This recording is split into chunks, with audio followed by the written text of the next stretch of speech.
कल यानी 5 अगस्त 2020 की तारीख वो स्याह तारीख है जब भारत की इंतहा पसंद और हिटलर के फ़लसफ़े पे अमल पैरा भारतीय जनता पार्टी की हुकूमत के इस जुनूनी इक़दाम को 1 साल हो जाएगा, जिसके तहत भारत ने अक़वाम मुत्तहिदा की करारदादों और आलमी बरादरी से किए गए खुद अपने वादों को पामाल करते हुए मुतनाज़ इलाके कश्मीर की ख़ुसूसी हैसियत ख़त्म करके भारतीय यूनियन का हिस्सा बनाने और इलाके को 3 हिस्सों में तकसीम करने की मज़मूम कोशिश की। बाद में भारत ने डोमिसाइल समेत कवानीन का एक मजमुआ रीऑर्गेनाइजेशन एक्ट के नाम से नाफिज किया, जिससे मुस्लिम अक्सरियती रियासत में आबादी का तवाज़ुन तब्दील करने के इरादे खुलकर सामने आ गए। लेकिन हुआ यूँ कि कश्मीरी अवाम के जज्बा हुर्रियत ने इस मसले को दुनिया पर इंसानी इक़्तिदार से मोहब्बत रखने वाले हर फ़र्द तक पहुँचा दिया। जिन मुल्कों के हुक्मरान वबा के बाइस इख्तियार करदा चंद महीनों के आज़ाद शहरियों वाले लॉकडाउन से परेशान नज़र आते हैं, उन्हें ये एहसास हो जाना चाहिए कि लॉकडाउन कितना अजीब अजाब है। मकबूजा कश्मीर के अवाम को जिस कैफियत का सामना है, इसका जिक्र तो खुद भारत के साबिक वज़ीर और मौजूदा रुकन राज्यसभा चिदम्बरम ने एक आर्टिकल में मकबूजा कश्मीर के एक बड़ी जेल में तब्दील किए जाने के एतराफ़ के साथ किया है और नई दिल्ली सरकार को आईना दिखाते हुए कहा कि 5 अगस्त 2019 के इक़दाम से मोदी सरकार जो कुछ हासिल करना चाहती थी वो कुछ भी हासिल नहीं हुआ। वैसे ये शायद मौजूद दुनिया में तवील तरीन मुहासरा है, लेकिन ये कहना मुनासिब है कि 80 लाख बेगुनाह कश्मीरी मुसलमान 1 साल से भारतीय कैद में हैं और भारत ने बज़ूर बंदूक मकबूजा कश्मीर पर गुज़िश्ता 72 बरसों से गाज़िबाना कब्ज़ा तो किया ही था, लेकिन मकबूजा कश्मीर की ख़ुसूसी हैसियत ख़त्म करके निहत्ते कश्मीरियों का मुहासरा किए हुए भी 1 साल का अरसा गुजर गया, लेकिन दुनिया की मुजरमाना खामोशी नहीं टूटी। अक़वाम आलम,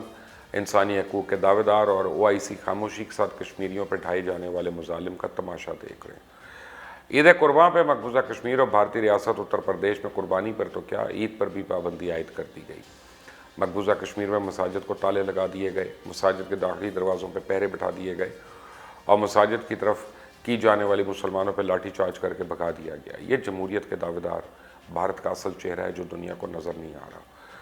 या आ रहा है तो चुप है। मोदी सरकार ने तो इतनी भी इंतहा कर दी कि 12वीं जमात के निसाब से कश्मीरियत खारिज करने और हिंदुत्व के प्रचार पर मबनी मवाद को शामिल करने की हिदायत जारी कर दी। आर्टिकल 370 और 35A की तनसीक के हक़ में मवाद को भी शामिल करने की हिदायत की और इन हिदायत पर अमल भी कर लिया गया। मकबूजा कश्मीर के रहने वालों के गुज़र बसर के 3 अहम ज़राए हैं: ज़राअत, जंगलात और सियाहत। और मोदी हुकूमत ने अपने गाज़िबाना और ज़ालिमाना इक़दामात के ज़रिए गरीब कश्मीरी मुसलमानों को इन ज़राए मुआश से भी महरूम करना शुरू कर दिया। भारतीय हिंदुओं को मकबूजा कश्मीर में बसाने और इनको वहाँ मालकाना हकूक़ देने का सिलसिला भी जारी और अब तक हज़ारों भारतीयों को मकबूजा कश्मीर में बसाया जा चुका है। काले कानून को नाफिज करके भारतीय फ़ौज को ये इख्तियार दे दिया गया है कि वो जहाँ चाहे कश्मीरियों की ज़मीनों पर कब्ज़ा कर सकती है और वहाँ किसी किस्म की फ़ौजी तनसीबात और इमारत खड़ी कर सकती है। कश्मीरियों पर मुआशी पाबंदी के सिलसिले में इनके फलों और ज़ाफ़रान की फ़रोख्त और तरसील को भी भारतीय हुकूमत के इजाज़तनामों से मशरूत कर दिया गया। इसी वजह से वो बेबसी के साथ अपनी साल भर की मेहनत को गलते सड़ते देखने पर मजबूर हैं और दूसरी तरफ भारत की मुख्तलिफ़ रियासतों से फलों के हिंदू ताजर आके मुसलमानों से औने पौने दामों फल ख़रीद कर ले के जा रहे हैं और मोदी हुकूमत की पॉलिसी के मुताबिक कश्मीरी मुसलमानों के फलों की लूट मार खुलेआम जारी है, जो कश्मीरियों का एक मुआशी कत्ल भी है। जंगलात के मामले में तो सरकारी सतह पर कश्मीरियों के दरख्तों की लूट सेल का सिलसिला जारी और महंगे दरख्तों को ज़बरदस्ती काट के भारत ले जाया जा रहा है। कश्मीरी मुसलमानों का एक तीसरा ज़रिया मुआश सयाहों की वहाँ आमद है। इसकी बंदिश से कश्मीरियों की एक बड़ी तादाद बेरोज़गारी और फाका कशी पर मजबूर हो गई है। मकबूजा कश्मीर की सूरत हाल के पेश नज़र पहले तो किसी गैर मुल्की को वहाँ दाखिले की इजाज़त नहीं है और ना ही वहाँ के हालात को देखते हुए कोई गैर मुल्की सयाह मकबूजा कश्मीर जाने का सोच सकता है। और जो भारतीय सयाह वहाँ आते भी हैं तो मुसलमानों की बजाय हिंदुओं को तरजीह देते हैं। मुसलमानों के होटल्स और दुकानें बंद हैं। मकबूजा कश्मीर की डल झील और नगीन झील में भी किश्ती रानी को भारतीय महकमा दाखिला में रजिस्ट्रेशन कराने और लाइसेंस हासिल करने से मशरूत कर दिया गया। रजिस्ट्रेशन की शराइत इतनी सख्त है कि गरीब कश्मीरियों के बस की बात ही नहीं है। इस तरह सियाहत से वाबस्ता हज़ारों कश्मीरी बदहाली का शिकार हो गए। नरेंद्र मोदी को रियासत दहशतगर्दी और पड़ोसी ममालिक के साथ रवैया पैदा करदा हालात उसके लिए एक टाइम बॉम्ब है जो किसी वक्त भी फट कर खित्ते को खौफनाक हालात से दो चार कर सकते हैं, जिससे पूरी दुनिया बुरी तरह मुतासर होगी। मोदी सरकार हिटलर के नक्शे कदम पर चल रही है। नरेंद्र मोदी दुनिया का सबसे बड़ा दहशतगर्द बना हुआ है और अगर अक़वाम आलम के हुक्मरानों को इंसानी हकूक़ का ज़रा बराबर भी एहसास है और अगर वाकई वो گردی کے خلاف ہے تو نریندر مودی اور اس کے ساتھیوں کے خلاف دہشت گردی کے مقدمات قائم کریں، دہشت گرد تنظیم RSS پر پابندی لگائیں، عالمی تنظیمیں اقوام متحدہ اور OIC سمیت سب مل کر بھارت کی اقتصادی ناکہ بندی کریں جب تک کہ وہ مقبوضہ کشمیر پر غاصبانہ قبضہ ختم کر کے کشمیریوں کو حق خود ارادیت نہ دے دے۔ پاکستان نے ہمیشہ کشمیریوں کے لیے آواز بلند کی اور چند ایسے اقدامات اٹھائے ہیں جن سے دنیا کو پیغام پہنچتا ہے کہ وہ بھی معاشی مفادات سے ہٹ کر صرف انسانیت کا حق ادا کریں اور بھارت پہ اقتصادی پابندیاں عائد کر کے بھارت کے کشمیری اور بھارتی مسلمانوں کو بنیادی انسانی حقوق دلوائیں۔ بڑا سوال یہ ہے کہ مودی دنیا پر یہ واضح کرنے میں کتنا کامیاب ہوا کہ اس نے مقبوضہ کشمیر اور متنازع لداخ ہڑپ کر لیا ہے، اگرچہ چائنا نے 370 کے جواب میں متنازع لداخ کے حوالے سے اپنا سخت اور واضح رد عمل دینے میں لمحہ برابر تاخیر نہیں کی، لیکن مودی اور اس کے بنیادی پرست ساتھیوں کا نشہ آنے والے چند مہینے میں اتنا خطرناک ثابت ہوا کہ آج بھارتی دعوے کے مطابق لداخ کے کتنے ہی متنازع علاقے چین کے عسکری اور انتظامی کنٹرول میں آ چکے ہیں۔ مودی کی تو سیاسی دکان اجڑنے کا خطرہ واضح تھا کہ وہ مان لیتا کہ چائنا لداخ کے 3 متنازع علاقوں پر قبضہ کر چکا ہے، لیکن بھارت کی خاموشی نے بھارت کے بطور علاقائی عسکری طاقت کے غبارے سے پھونک نکال دی ہے۔ فاشسٹ گورنمنٹ نے جو ماحول بنا دیا اس میں بھارتی اپوزیشن بھی اس جوگی نہیں رہی کہ وہ سوال اٹھائے کہ اگر متنازع علاقے کو عسکری اہمیت کے حامل